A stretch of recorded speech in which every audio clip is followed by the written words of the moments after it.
والصلاة والسلام على رسول الله محمد وآله وصحبه ومن اهتدى بهداه. گەیشتینە ئاەتی 270 سوورەتی بەقەرە کە خوای گەورە لە تەفسیری ماڵبەخشین و شێوەی ماڵبەخشین دەکات دەفەرمێت وما أنفقتم من نفقة أو نذرتم من نذر فإن الله يعلمه وما للظالمين من أنصار. دەفەرمێت وما أنفقتم يعني هەر ماڵێک ئێوە بیبەخشن و سەرفیکەن من نفقەتین یعنی لە بەخشین و لە ماڵەکانتان ئەو نەذەرتم یا ئەو ماڵەی لە خۆتانی دەگرن نەزری دەکەن لەسەر خۆتانی واجب دەکەن من نەذرین لە نەزرەکانتان لەو ماڵانەی کە لە خۆی دەگرن فإن الله به علیم بێگومان خوای گەورە پێی دەزانێ یعنی دەزانێت چیت بەخشیوە چەندت بەخشیوە بە چنیەتێک بەخشیوتە بەکێ و ئەو ماڵەشی لە خۆت دەگری نەزری دەکەی خوای گەورە ئاگای لە نیەتەکەتە بە چنیەتێکی لە خۆی دەگری بۆچێ لە خۆی دەگری چەندەی لە خۆ دەگری تەوان دوو زۆر بەخشین هەیە دەزانین وایە یەکێکیان پێی دەوترێت سەدەقا ها لەکن خۆشمان لە عورفی خۆماندا سەدەقا ئەوەیە دڵت دێتە سەرێ ماڵێکی بکەیە خێر لە دڵی خۆتدا بەبێ ئەوەی هیچ تەکلیفێکت لە خوایە بێ وایە هیچ داواکاریەکی دیاریکراوت نییە ناڵی خوایە ئەگەر لە نەخۆشیەکەی چاک ببمەوە ئەگەر لەو مصیبەتەی ڕزگارم ببێ ئەگەر لەو شتەی دەرچم ئەوەندەم خێر بێ هەر لە خۆڕا حەزت لێ خێرت گاتێ ماڵێکی دەکەی بە خێر بەوەی دەگوترێتی بەوەی دەگوترێت سەدەقا خێر جا هەر خێرێک بیکەن خوا دەفەرمێ خوای گەورە ئاگای لێ بە چنیەتێک خێرەکەی دەکەی و چەندەی دەکەیە خێر و دەشی دەی بەچێ ئەو کەسەی کە خێرەکەت پێ کردووە مستحق یا مستحق نیە شایانە یا شایان نییە جۆرێکی دیکەی بەخشینمان هەیە کە پێی دەوترێت لە نەذر یعنی لە خۆگرتن تەوان فەرقی نییە ها ئێستا خەڵک پێی وایە خەڵکی ئێمە ئیلا دەبێ بڵێ نەزر بێ لەسرم ئەو جار دەبێتە بە نەزر حیسابە نا سا بڵێ خوایە ئەگەر فلان کەس لە فلان نەخۆشی چاک بێتەوە مانگایەکەم لەسەر بێ ئەوە لە خۆت گرتو ها فەرقی نییە بڵێ ئەگەر فلان کەس دەرچوو گەیشتە شوێنی خۆی بە سەلامەتی بە نمونە بزنێکم خێر بێ ئەوە لە خۆت گرتووە ئەوە نەذرە جا نەذریش دوو بەشە بەشێکیان ئەوەیە دەتەوێت بەس پێی لە خوا نزیک ببیەوە ها جاری وایە کەسێک ڕەزیل بە نمونە دڵی نایە هەمومانکان خێرە بکە بەڵام دەیەوێت خۆی فێری بەخشینێکە بە نمونە دەڵێ خوایە لەسرم بێ هەر مەعاشێکم وەرگرت 20,000 خێر بێ هیچ تەکلیفێکی نییە بەس لەسەر خۆی واجب دەکا ئەو نەذرە ئاساییە یان بە نمونە کەسێک لە ڕۆژووی سونەت تەمبەڵە بەس بۆ ئەوەی ڕابێ لەسەر ڕۆژووی سونەت دەڵێ نەزر بێ لەسرم هەموو مانگێ 3 ڕۆژ بە ڕۆژوو بم هیچ تەکلیفێکی نییە بەڵام شتەکە لە ئەسڵدا واجب نییە لەسەر خۆی واجب دەکا وایە هەیە لە نوێژی سونەت بە نمونە تەمبەڵە دەڵێ خوایە لەسرم بێ بە نمونە هەموو نوێژێکی واجب سونەتێکی لەگەڵ بکەم ئەو جۆرە نەزرە ئیعتیادیە چونکە تۆ بە نیەتێک دەیکەی کە بەهۆی عیبادەتێکەوە لە خوا نزیک ببیەوە نەزرێکی دیکە هەیە شەر دادەنێ مەرج دادەنێ ئەوەی کە دەڵێ خوایە ئەگەر لە نەخۆشیەکەی چاکم کەیەوە ئەمنیش بزنێکی بکەم بەخێر ئەوەندە ڕۆژەی بە ڕۆژوو بم ئەگەر لەو ئیمتیحان و تاقیکردنەوەی دەرسم ئەوم خێر بێ ئەو زۆرە نەذرە دروستە بەڵام سونەت نییە لێم تێبگەن دروستە بیکەی و ئەگەر کردت دەبێتە واجب لەسرت بەڵام سونەت نییە چاکتر وایە سەدەقا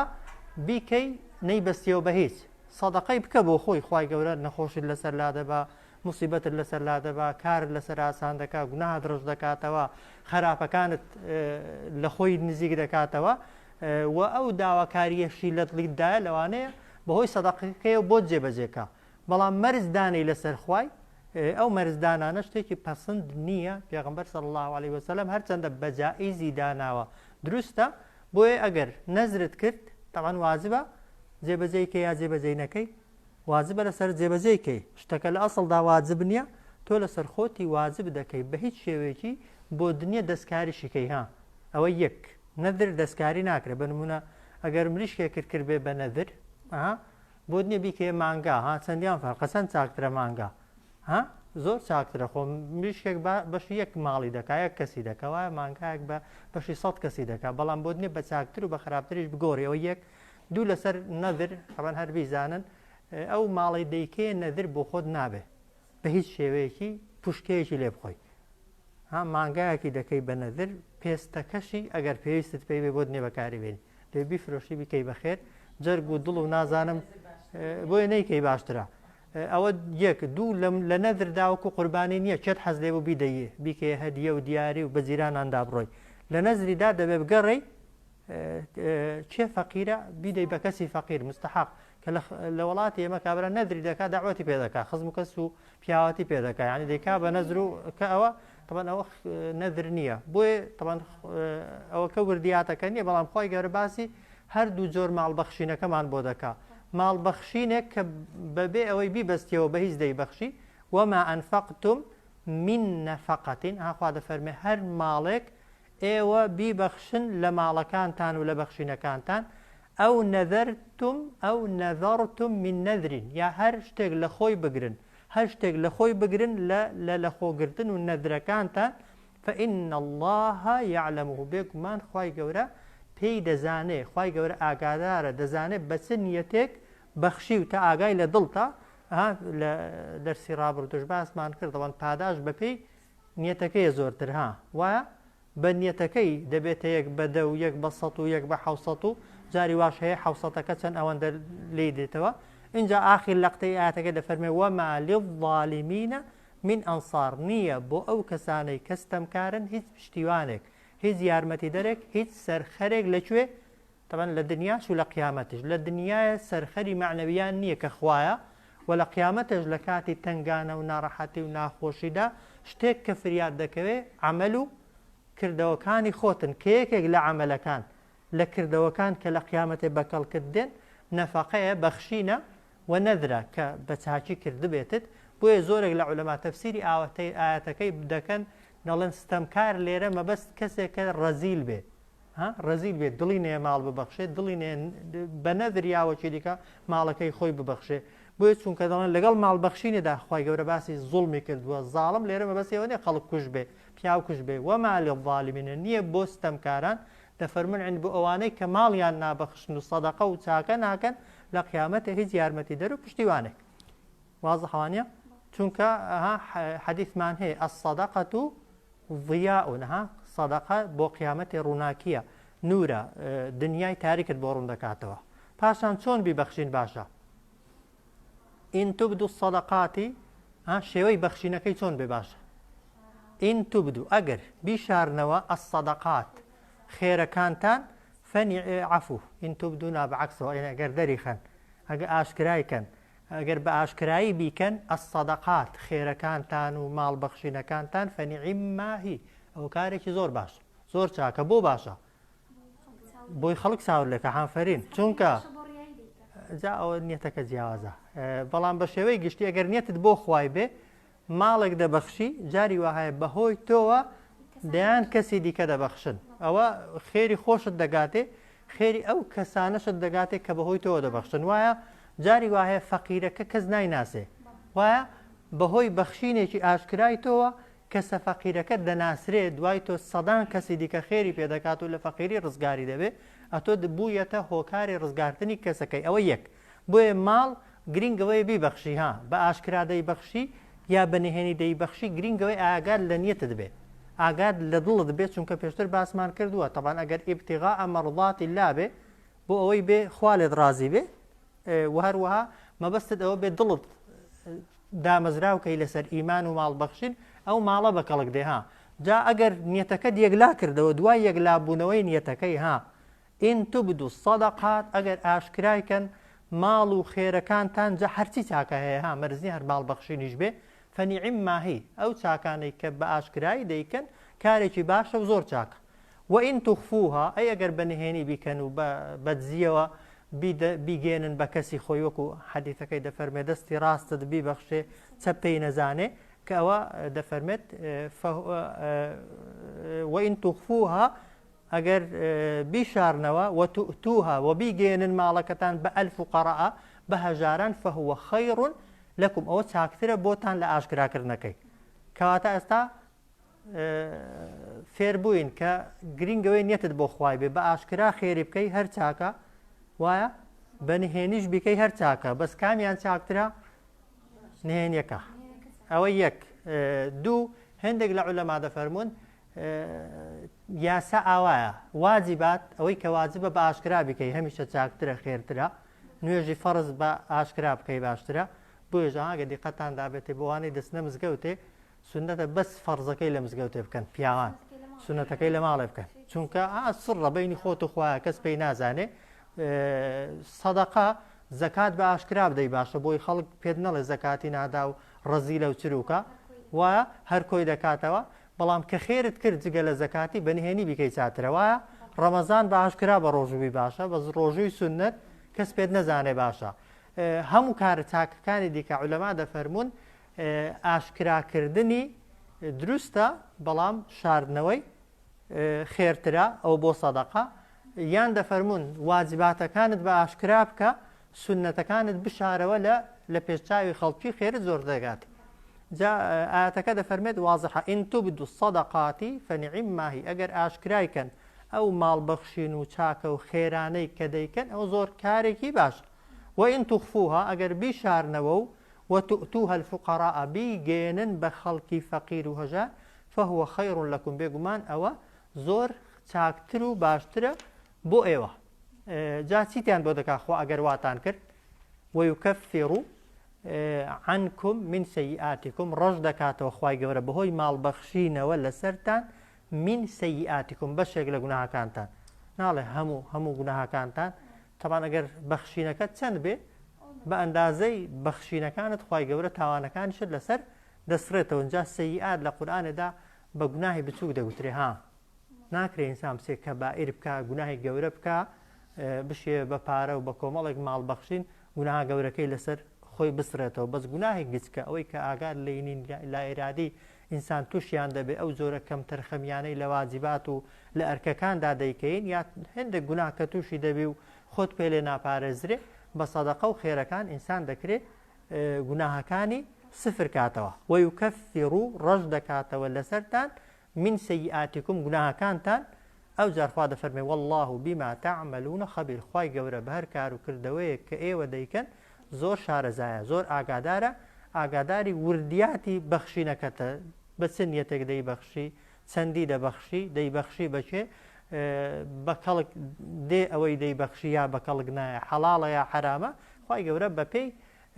ئەو ماڵە و ئەو ئەندازێ و ئەو نیەتەی کە بەخشی و تە پاداشتەکەت بۆ دادەنێ پاشان دەفەرمێت لەیسە عەلەیکە هوداهم لەیسە لەسەر تۆ واجب نییە ئەی محەممەد صلی الله عليه وسلم هوداهم ڕێنمونی خەڵکی بە تۆ بزی وایە بە زۆری جا ئەو بۆ هاتە خوارێ ئەو ئاەتە دەڵێن زۆرێک لە سەحابەکانی پێغەمبەر صلی الله عليه وسلم تا ئەو ئاەتە نەهات بۆ خوارێ ماڵیان دەدا بە فەقیرە جوولەکە و مشریک و بتپەرستەکانیش دەیانگوت بۆ ئەوی بە هۆی ماڵی ئێمەوە ببنە مسلمان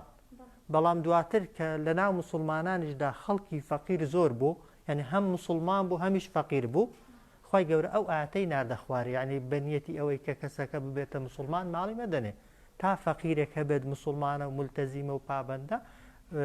ماڵەکەی بدەن بەوی کەسەکە ئەگەر لەبەر خاتری ئەوەی تۆ پارەی دەدەیێ هیدایەت وەربگرێت و ببێتە مسلمان ئەو ئیمانە مەرز نییە کاتی دەبێ هەر کاتێک ماڵەکەت لێگرتەوە ماڵەکەت نەدایە لەوانەیە ئەویش لە ئیمانەکەی خۆی وە لەوانەیە ئەسڵەن هەر نەبێتە مسلمانیش بەوەی بۆیە خوا دەفەرمێت لەیسە عەلەیکە هوداهم لەسەر تۆ واجب نییە ئەی محەممەد صلی الله عليه وسلم ڕێنمونیکردن و هیدایەتدانی خەڵکی بۆ ئێمە شەر وایە وانە ئەتۆ تەنها ڕێنمونیکردنت لەسرە ڕێگا پیشاندانت لەسرە ئامۆژگاریکردنت لەسرە بە قسەی کردی نور عەلا نور خێری خۆت و ئەو کەسەشت دەگاتێ ئەگەر بە قسەی نەکردی تۆ خێری گەیاندنەکەت هەر دەست دەکەوێ و لە قیامەتش کەسەکە هیچ عوزرێکی نابن لەسەر تۆ بۆیە هیدایەتدان و هیدایەت خستنە ناو دڵ ئیشی ئێمە نییە لەیسە عەلەیکە هوداهم لەسەر تۆ واجب نییە ئەی محەممەد صلی الله عليه وسلم ڕێنمونیکردن و هیدایەتدانی ئەوانەی کە هیدایەت نەدراون ولكن الله بەڵکو خوایە یەهدی من یەشاء ڕێنمونی ئەو کەسە دەکا کە بیەوێ واضحە ولكن الله بەڵکو خوا یەهدی ڕێنمونی دەکات تەمان ڕێنمونی لەکوێ ڕادەست پێ دەکات لە دڵڕا ها 1 ملیۆن کەسی وا هەیە لەوانەیە قورئانیشی لەبەر بێ فەرمودەی پێغەمبەریشی لەبەر بێ سەڵ الله علم و زانستیشی لەوانەیە زۆر بێ بەڵام بەقەت نەخوێندەوارێکی لەوانەیە ئیمانی لە دڵیدا نەبێ چونکە ئیمان شتێکە دەبێ لە دڵدا بچەسپێ و دەبێ بە شێش دڵ دەکرێتەوە بەس بەخوای بە هیچ کەسێکی دیکە کەس سەیتەرەی بەسەر دڵی کەس دانیە ئیلا خوا نەبێ بۆیە وەلاکن الله خوا ڕێنمونی دەکا هەر کەسێک بیەوێ وما تنفقوا من خير ئەو جار خوا دەفەرمێ هەرچیەک ئێوە بیبەخشن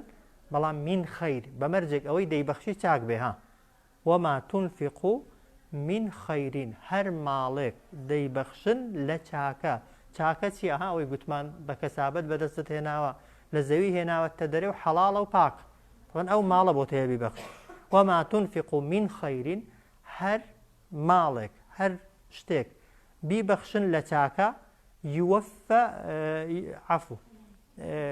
بله وما تنفقوا من خير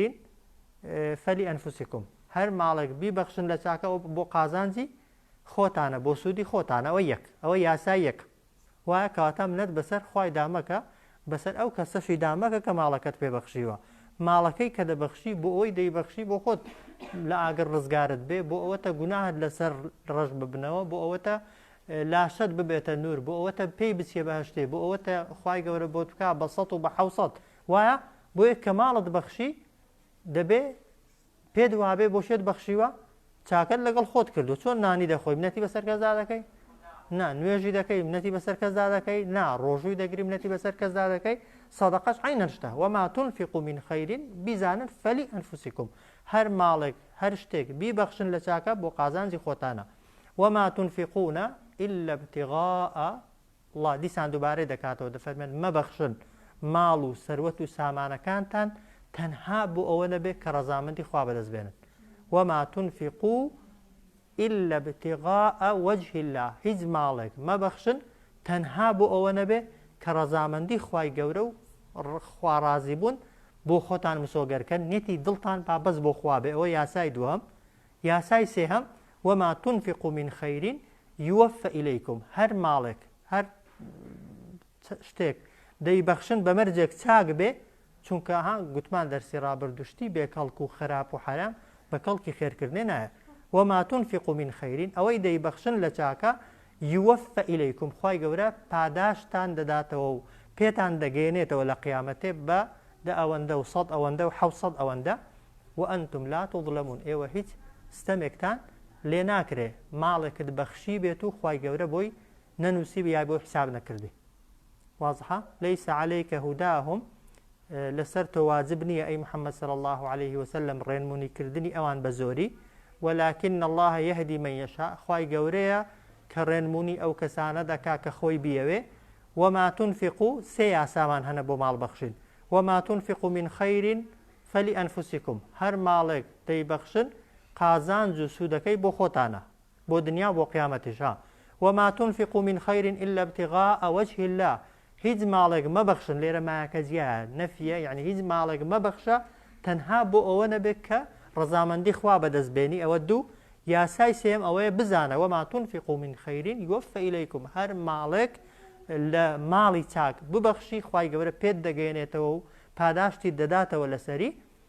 یاسای چوارەمیش ئەوەی وأنتم لا تظلمون بزانن ئێوە ستەمتان لێ ناکرێت چاکەیەکت کرد بێ خوای گەورە بۆی نەنووسیبی یان تاوانێکت نەکرد بێ خوای گەورە بۆی نووسیبی ئەی بیدەی بەچێ ماڵی باشە یعنی مەرزە کە ماڵت بەخشی هەر لە ماڵی خۆت بی بێ دەرێ و ئەو کەسەی دەیدەیە هەر کەسێک بێ خێرەکەی وەکویەکە بێگومان نەخێر چاکترین کەس کە پێی ببەخشی چێە خوای گەورە بۆی دیاری کردوێن للفقراء الذين احصروا في سبيل الله دەفەرمێت بیدەن بەو فەقیرانەی کە احصروا يعني خۆیان قەدەغە کردووە لە هەموو شتێکی دنیایی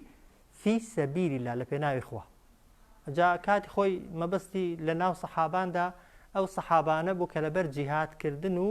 شەڕکردن و لە خزمەت پێغەمبەردا بوون صلی الله عليه وسلم مەجالی تیجارەت و بازرگانی و چوونە بازار و کڕین و فرۆشتنیان نەبوو وەکو سەحابەکانی دیکە خۆیان بەخێوکەن دەیانتوانی حەزیشیان لێبوو بەڵام لەبەر خوای و لەبەر خزمەتکردنی دینی خوا ئەو مەجالی کەسابەتەیان نەبوو بۆیە طبعا ئێستاشی لەگەڵدا بێ دەفەرمێت للفقراء الذين احصروا في سبيل الله بیدەن بەو فەقیر و هەژارانەی کە احصروا في يعني خۆیان قەدەغە کردووە لە کەسابەت و ئیش بەڵام لە پێناوی خوادا لا يستطيعون ضربا في الأرض لا يستطيعون يعني ناتوانن بگەڕێن بە زەویدا بۆ کەسابەت و ئیشکردن وەکو خەڵکی ئەوە مەرجێکی دیکەتیاندا سیفەتێکی دیکەیان ئەوەیە یحسەبهم الجاهل ئەغنیاء ئەو کەسانەی کە نازانن یحسەبهم الجاهل وا گومانیان پێدەبن ئەو کەسانەی کە جاهلن یعنی کە نایان ناسن ئەوانە ئەغنیاء دەوڵەمەندن یعنی کە سەیریان دەکەی بە سەیرکردنەکەی بە دەوڵەمەند دێنە پێش چاوت بە فەقیر نایەنە پێش چاوت بۆ چونکە منە تەعەفف خۆیان پاراستووە لە دەستپانکردنەوە خۆیان بە فەقیر و باژار پیشان نادەن سوال و سەدەقە ناکەن ئەو جار دەفەرمێت تەعریفهم بسیماهم ئەو جۆرە کەسانە بە ڕوخساریان دەناسرێن ها ئەو کەسەی ژیانی فەقیری بەسەر ببە سەیری دموچاویکەی بەڕاستی هەستی پێ دەکەی کە فەقیرە یا لە ڕەفاهیەت و خۆشیدایە ئەو جار دەفەرمێت لا یەسئەلونە الناسە ئیلحافا داواژ لە خەڵکی ناکەن بە تۆبزی لێکردن و بە زۆری لێکردن یعنی ئەگەر فەرزەن پێویستیان بە داواکردنیش بێ داوا ناکەن و ئەگەریش داواکەن ناچار بوون هەر داوا بکەن وەک دەڵی تۆبزی لە کەسی بەرامبەر ناکەن تا ماڵیان پێ بدات و تا ئێستا سوالکەر هەیە قەت بەرنادا کابرا دەرگات لێ دەگرێ وایە یان فەقیری وا هەیە هێندت بەسەر لێ دووبارە دەکاتەوە لەبەر خواینا لەبەر عیبەی لەبەر ئەوەی خۆت سمعەی خۆت تەوان ماڵەکەی پێدەدەی ئەو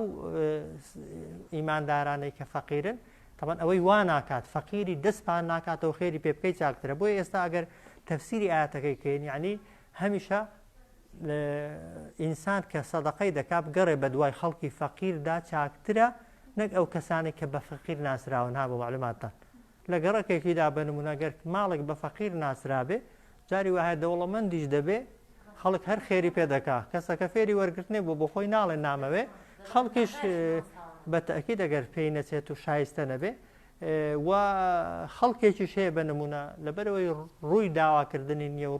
ڕووی نییە خۆی بە فەقیر پیشاندا کەس جاری وایە ئاوری لێ ناداتەوە بۆ ئێستای ئێمە عادەتەن ئینسان بگەڕێ بە دوای کەسێکی فەقیری هەژاری نەناسراودا کە خەڵک نایناسێت و سوال و سەدەقە و دەستیشپان ناکاتەوە لەبەر خەڵکی ئەوجا خوا دەفەرمێ وەما تونفقوا من خەیر دیسان دەفەرمێ هەرچیەک بیبەخشن لە چاکە فإن الله به علیم بێگومان خوای گەورە پێی دەزانێ خوای گەورە ئاگادارە بە سنیەتێک بەخشیوتانە و بەخشیوتانە بچێ